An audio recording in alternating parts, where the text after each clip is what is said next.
आप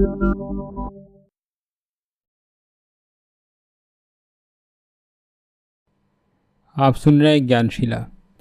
आज ज्योतिष शास्त्र से और भगवान नाम का जो संबंध रहा है उसके संबंध में इस वीडियो में चर्चा है।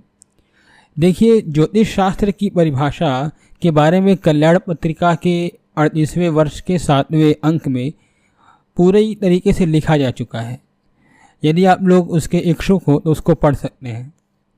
कई लोग यही समझते हैं कि ज्योतिष शास्त्र के माध्यम से केवल भूत भविष्य का ज्ञान ही हो सकता है, यानी कि आप उसमें केवल अपनी भाग्य, राशियाँ, इन्हीं सारी चीज़ों के लिए ज्योतिष शास्त्र है। लेकिन ऐसा सर्वथा नहीं है। सिर्फ यदि ऐसी बात होती तो सच में शास्त्र का कोई उपयोग ही नहीं होता, क्योंकि उसमें फिर आप कोई परिवर्तन नहीं कर सकते हैं।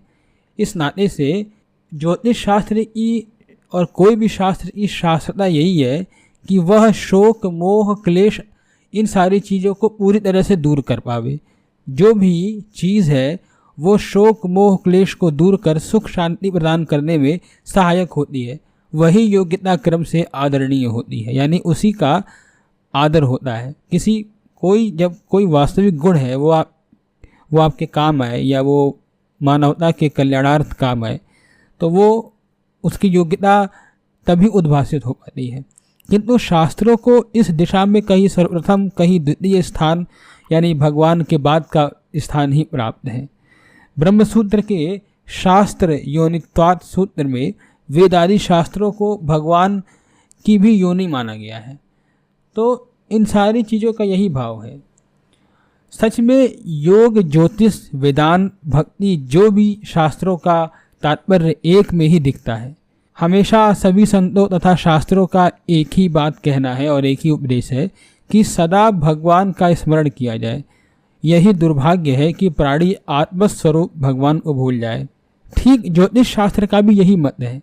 वह सभी विपत्तियों का प्रतिकार कर भगवान की याद को, यानी भगवत स्मरण द्वारा ही उन सारी चीज़ों को बतलाता है। और वृद्ध पराशर में दशांतर दशा के प्रसंग में लगातार यही बताने का प्रयास किया गया है कि अगर दशानायक में अंतरदशा का स्वामी 9वें या 12वें स्थानों में हो तो भारी क्लेश होगा। यदि दशानायक दूसरे 7वें घर का स्वामी हो तो अकाल मृत्यु भी हो सकती है। दशानायक 6, 8, 11, 12 का स्वामी हो तो चोर, सर्प, रोग आदि यानी ये बीमारी, ये सारी शारीरिक बीमारियां होने का भी भय रहता है। लेकिन वह तुरंत ही इन दोषों की शांति का उपाय भी बताता है। उसका कहना यह है कि अगर आपत्तियों का कारण बुद्ध बन रहा है तो विष्णु सहस्त्र नाम का पाठ करना चाहिए। यदि इन भावों का स्वामी दशानायक गुरु हो तो शिव सहस्त्र नाम का पाठ करना चाहिए। अगर सूर्य द्वारा हो तो सूर्य सहस्त्र नाम एवं आदित्य हृदय का पाठ करना चाहिए। ये सारे नाम जप तो है। विष्णु सहस्त्र नाम में क्या है? सहस्त्र माने 1000। विष्णु सहस्त्र नाम में भगवान के 1000 नामों का पाठ किया गया है, उनका जप किया गया है। ऐसे ही आदित्य हृदय स्तोत्र में भी है। ये सारी चीज़ें हैं।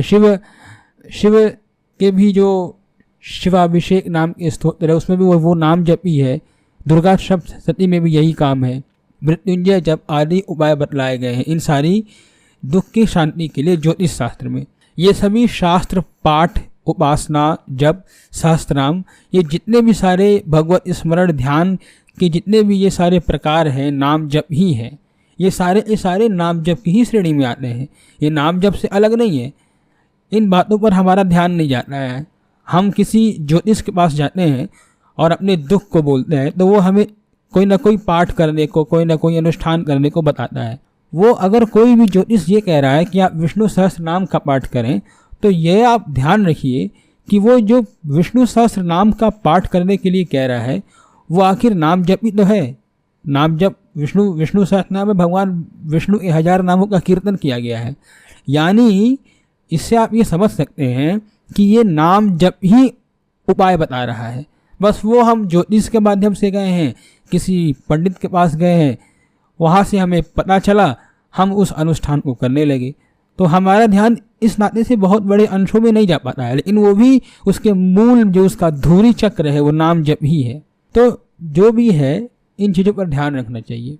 उपासना पद्धति में भेद तात्कालिक चमत्कार के लिए है, लेकिन समाहित होकर भगवत स्मरण जब ये किसी भी प्रकार से लाभ ही होगा।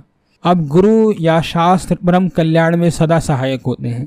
सच में भगवान को भूल जाना भी दुर्भाग्य है, इसीलिए वे किसी तरह से प्राणी को जब फिर से भगवत स्मरण में लगा देते हैं तो प्राणी का सारा पाप ताप दुर्भाग्य दूर हो जाता है। तत्वदर्शियों की दृष्टि में भगवान का निरंतर स्मरण ही सर्वोपरि श्रेष्ठ कार्य एवं परम सौभाग्यपूर्ण स्थिति है। इसी नाते से ज्योतिष शास्त्र या ज्योतिष विद्वान पीड़ित प्राणी को तत्काल ही भगवत स्मरण में लीन करा देता है। यानी जो व्यक्ति बहुत ज़्यादा समस्या में है उसे तुरंत वह भगवत स्मरण की ही प्रेरणा देता है कि वो नाम जपी करे या भगवान के ही आराधना में लग जाए। इस तरह वह उनका कल्याण कर देता है। जब तक प्राणी विश्वास के साथ भगवान की याद में लीन नहीं होगा वह निश्चय सुखी है, ऐसा उसको केवल भ्रम ही रहेगा, लेकिन वह वास्तव में सुखी नहीं है। तो इसी दृष्टि से सत्संग को भी सर्वोपरि सुख कहा गया है, क्योंकि उसमें विशुद्ध भगवत स्मरण ही कराया जाता है। उपनिषदों में भी विशुद्ध भगवत स्मरणों को सर्वोपरि सुख बतलाया गया है। भगवत संतरणोपनिषद में कहते हैं कि सर्वथा भगवान में जो प्रवृत्त व्यक्ति को जो सुख होता है उसका वाणी द्वारा किसी भी प्रकार वर्णन नहीं किया जा सकता। वह सर्वथा लोकोपरि अद्भुत होता है। उसका तो केवल अंतर हृदय में ग्रहण अनुभव मात्र ही हो सकता है। इसी प्रकार जब मनुष्य भगवान को भूल बैठता है और संसार के किसी अन्य प्रपंच में लग जाता है तो आप देखिएगा कि प्रत्यक्ष ही उतनी ही बड़ी हानि भी उसको महसूस होती है। इसीलिए ज्योतिष शास्त्र आदि वास्तव में परम कल्याणकारी हैं। वे भगवान को भूले हुए प्राणी को भगवान की स्मृति करवा करके तत्काल उसका श्रेय संपादन कर देते हैं। इधर लोगों ने अष्टग्रही तथा क्षय मास आदि की बहुत मखौल उड़ाई, किंतु इस समय देश में तथा बाहर जैसे भयानक परिणाम देखने में आए हैं तथा आ रहे हैं, उसमें ज्योतिष का चमत्कार विवश होकर स्वीकार करना पड़ता है। इसकी दवा एकमात्र भगवत स्मरण है। अष्टग्रही के समय जो विपत्ति के बादल कई सप्ताह तक घिरे रहे तथा शीतलहरी आदि का उपक्रम आरंभ हुआ था, वह था, किंतु लोग प्रभु को तुरंत भूल गए। फलतः क्षय मास के बाद स्थिति विकट हो गई। इसीलिए विशेषकर कल्याण के इस अंक का आयोजन किया जा रहा है। यदि व्यापक रूप में न भी हो तो भी कुछ पाठक स्वयं तो इधर जो है प्रवृत्त हो ही सकते हैं। भगवत भजन का सौभाग्य जिस व्यक्ति का हो जाता है उसके परम कल्याण में संदेह का कोई अवसर नहीं रह जाता है। इस नाते से जो ज्योतिष शास्त्र के द्वारा बताए गए या किसी ज्योतिष द्वारा बताए गए जितने भी उपासना पद्धतियाँ हैं उनके मूल में कभी आप जो है सूक्ष्म निरीक्षण करिए, आपको ये पता चलेगा कि उसमें मूल रूप से भगवत स्मरण को ही प्रधान रूप से रखा गया है।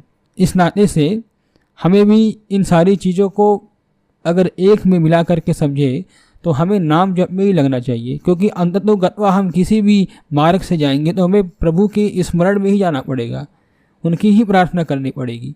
बड़ी से बड़ी विपत्ति आई इस धरती पे तो देवताओं ने संतों ने अंततोगत्वा प्रार्थना ही करी थी, लेकिन आजकल तो प्रायः ज्योतिष शास्त्र का प्रयोग अपने स्वार्थ के हित के लिए ही हो रहा है। स्वार्थ का संपादन किसी तरह से हो जाए उसी लिए हो रहा है। भगवत स्मरण से लोग प्रायः दूर रह रहे हैं।